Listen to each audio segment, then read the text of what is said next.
Bienvenue dans la série Créer une page web de A à Z. Cette série est spécialement conçue pour les femmes débutantes de 40 ans et plus. Moi, c'est Gray, développeuse web et maman solo de 3 enfants. Et je suis là pour te montrer que toi aussi, tu peux créer des pages web magnifiques ligne par ligne. Ici, pas besoin d'avoir fait des études informatiques, je t'explique chaque étape simplement. Prête à apprendre? On y va à ton rythme. Ce que tu vas apprendre. Comprendre les bases du HTML, ajouter du style avec CSS, de l'animation avec JavaScript et mettre ton site en ligne. Tu pourras suivre tous les épisodes à ton rythme. Pense à t'abonner à la chaîne Coding Queen 40 et active la cloche pour ne rien rater.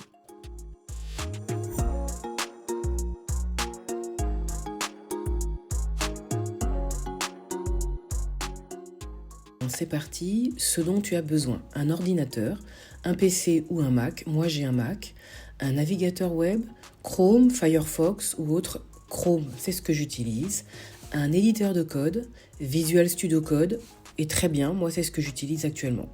Voilà, c'est tout ce dont tu as besoin. Tu n'as pas besoin d'expérience, pas besoin de savoir coder, juste l'envie d'apprendre. Et c'est parti pour l'installation. Première étape, tu ouvres ton navigateur web et dans ton moteur de recherche, tu tapes télécharger Google Chrome. Tu télécharges simplement l'application ou tu mets à jour. Deuxième étape, toujours dans ton moteur de recherche, tu tapes télécharger Visual Studio Code.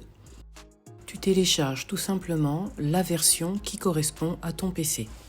Ça peut être Windows, Debian, Mac. Alors le HTML c'est quoi? L'acronyme HTML signifie Hypertext Markup Language, que l'on pourrait traduire par langage de balisage hypertexte.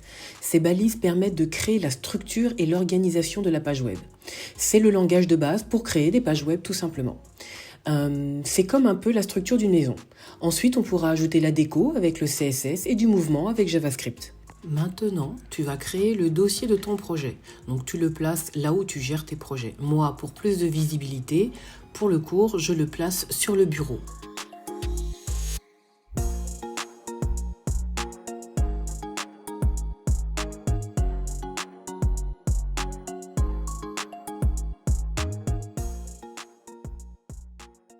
Maintenant, tu ouvres ton application VS Code et tu récupères le dossier que tu viens de créer. Tu vas cliquer sur Yes, I trust the authors. Oui, je fais confiance aux auteurs puisqu'il s'agit de ton dossier. Maintenant, je vous propose de créer notre premier fichier qu'on appellera index.html. Alors, il n'y a pas d'obligation, mais il est vrai que c'est un peu la norme de nommer le premier fichier index.html. Pour aller plus vite, j'utilise les abréviations EMET. Donc le point d'exclamation que je tape là me permet d'obtenir la structure de base de la page.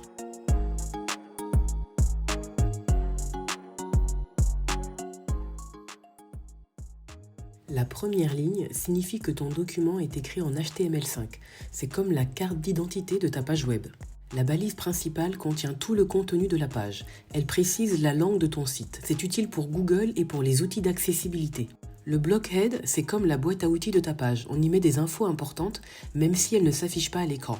Ici, MetaChar7 permet d'afficher correctement les lettres accentuées, comme le E accent grave, accent aigu, le CCD. Elle indique qu'on utilise l'encodage UTF-8, le plus universel. La ligne MetaName Viewport est très importante si tu veux que ta page s'affiche bien sur mobile ou tablette. Elle est très utile pour le responsive design, surtout sur mobile. La ligne title correspond au titre de ton onglet de ta page dans le navigateur. Tu pourras y inclure également tes fichiers CSS et JavaScript, mais on le verra dans une prochaine série. Ensuite, on ferme la boîte à outils et maintenant, on commence le corps de la page. Tout ce que l'on écrit ici sera visible par les visiteurs. Allez, c'est parti pour un titre de chapitre et un petit paragraphe. Pour le titre, j'utilise le H1, c'est le plus gros titre, et la balise P pour le paragraphe.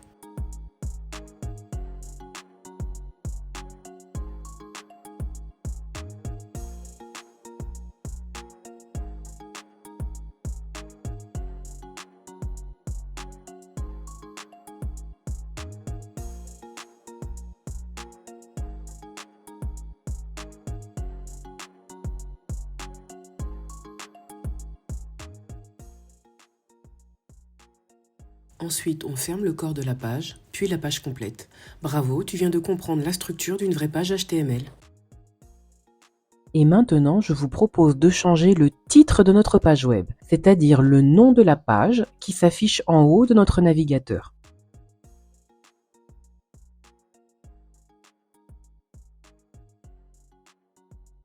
Pour visualiser le rendu de notre page web, nous avons plusieurs possibilités.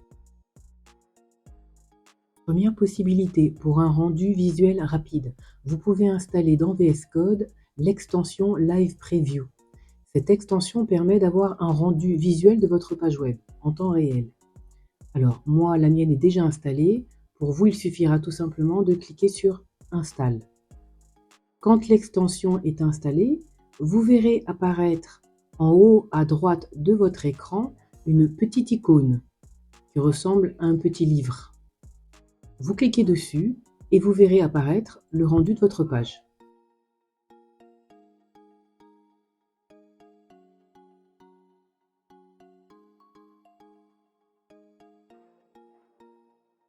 Une deuxième possibilité est de vous rendre dans votre dossier, d'ouvrir votre fichier HTML en faisant un clic droit et de choisir l'option Ouvrir avec Google Chrome. Vous verrez ainsi votre page web s'afficher directement dans votre navigateur.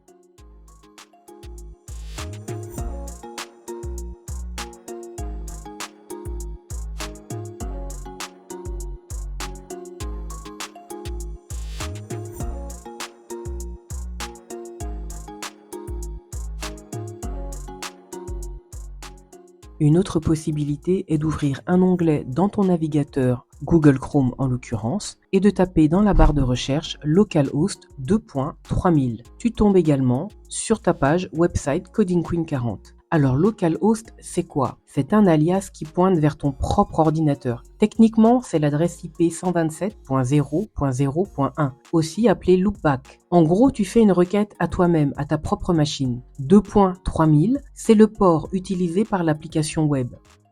Allez, pour terminer, je vous propose un petit quiz pour valider vos acquis et renforcer votre mémorisation. C'est parti!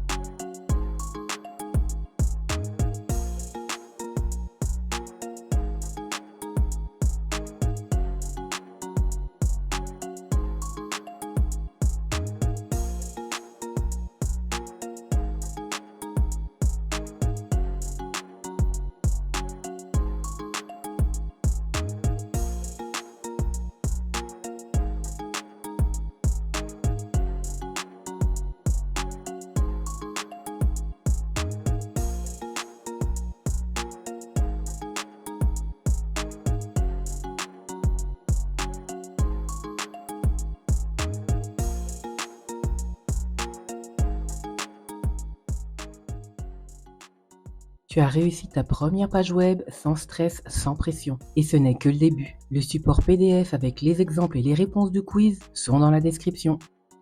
Abonne-toi et active la cloche pour ne rien rater et dis-moi en commentaire si tu as tout compris.